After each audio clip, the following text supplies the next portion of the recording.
Morning, church. I feel like I'm going to say morning to you in front of me and morning to you that are behind the screen, because we want to put this onto our website. So please don't sit down just yet. But a welcome to everybody who's come here this morning. I want us just to greet differently this morning. I want you just to get eye contact with someone else. We're not doing anything touchy this morning. Get some eye contact and repeat after me. Sawubona. Okay. Look at someone around you, not me. Look at someone. To directly translate that means I see you. Okay. So we're seeing each other this morning. That's it. I think there's something just being in the presence of each other that is also powerful. And even for those that are at home this morning, we just want to acknowledge you and just say welcome this morning. This here is a place of fellowship, as we know it, our Victory Family Church. Please take a seat. I'll just clear it for a moment. And we face with all sorts of exciting times. We haven't lived through something like this, where the normal way of doing things is becoming challenging for us.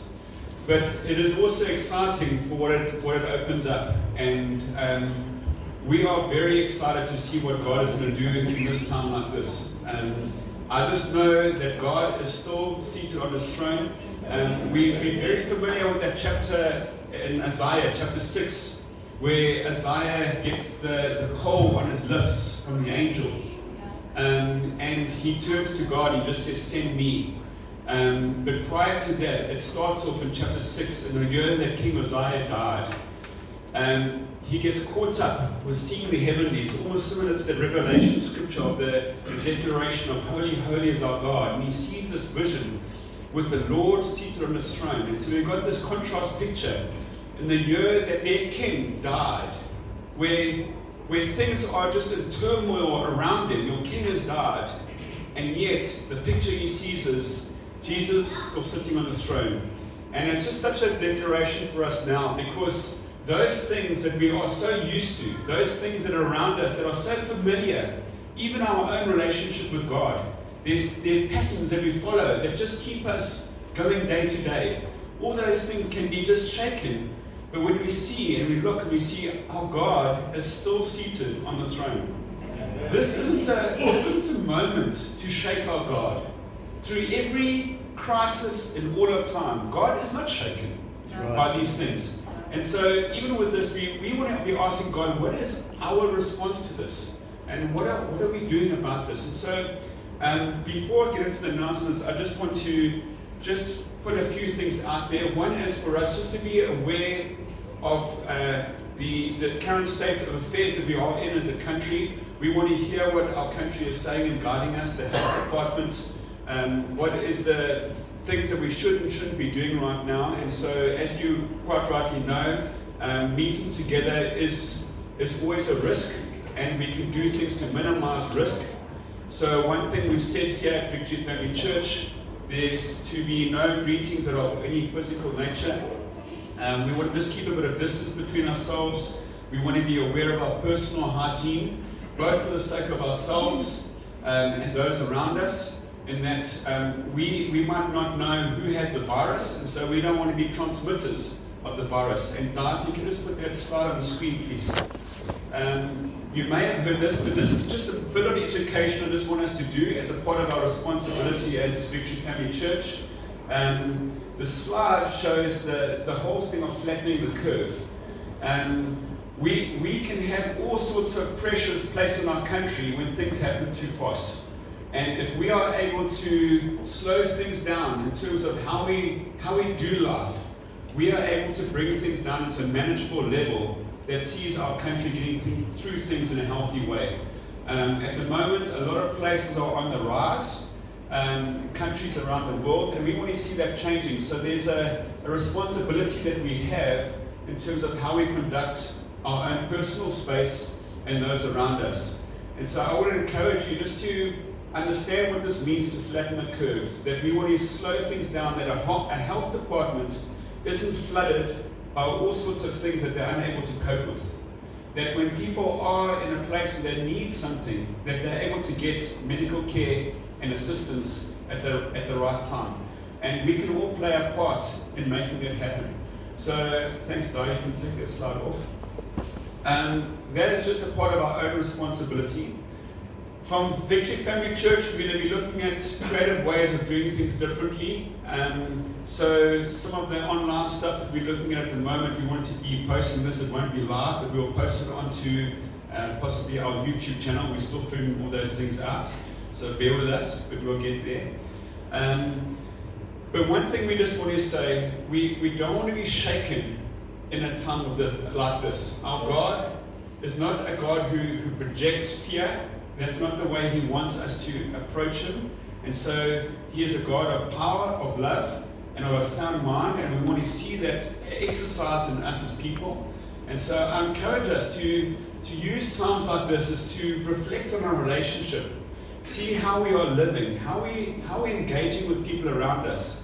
And I'm reminded of Mads when she spoke about things that we do. Do they move us closer to God or further away from Him? And so I want to just encourage us as believers, when we talk about COVID-19, do we feel that the words that are coming from our mouth draw us closer to God or further away from Him? Now that might be over our own personal life, it might be in a social gathering, that we want to be challenged as the light that shines into this world.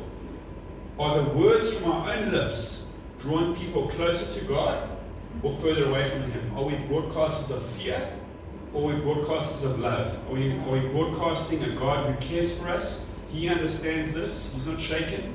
Or are we just keeping that language in the walls of our church, which might not be here next week? It might be that as ecclesia, we as a people are more relevant outside the church, and I'm talking about a building right now, than we are inside the church. And so to think through the language, are our words and our actions drawing ourselves and others closer to God as we walk through this current crisis in our land and in our world? Are we bringing people closer to God? We will just keep you posted on SMSs and WhatsApp, so if you haven't put that WhatsApp number into your phones, please do so. You can get it in the foyer, it's on our monthly card. You can just add that to your phone and we can be able to communicate with you. And then just a few announcements before we carry on with worship. One is looking in. This is happening, this is for anyone who would like to join our church and find out more about what we do here at Victory Family Church. That is happening on Thursday the 2nd at 7 p.m. over here at Victory Family Church. If you'd like to be a part of that, please just contact the office. Again, phone numbers are in the foyer, you can grab them over there. And then the following Monday at 6:30 is Foundations in Christ. And that tells you more about having your foundation firmly in our Jesus Christ and how you build from that. And we encourage every person who's joined the church to come on that. And especially if you are thinking of joining the church, we see that as a part of our process for you to come to that. And then it is Brett's birthday. I don't see him here. Happy birthday, Brett. And hopefully you will see this and enjoy the fellowship that you have with us. Not in person, but just that our hearts are with you this morning. Kiri, the marriage course. We are starting a marriage course at the end of April. We haven't got all our flyers and everything sorted yet, so we've still got a few details to iron out. But so my main reason for sharing it now is just to say that we are needing help. So if you are interested in helping lead it, if you're interested in being a part of the practical team, it's basically a 7-week course that's every Monday evening, starting from the 20th of April. It's like a date night. So we set out the hall with tables, and we're hoping to have a meal for them.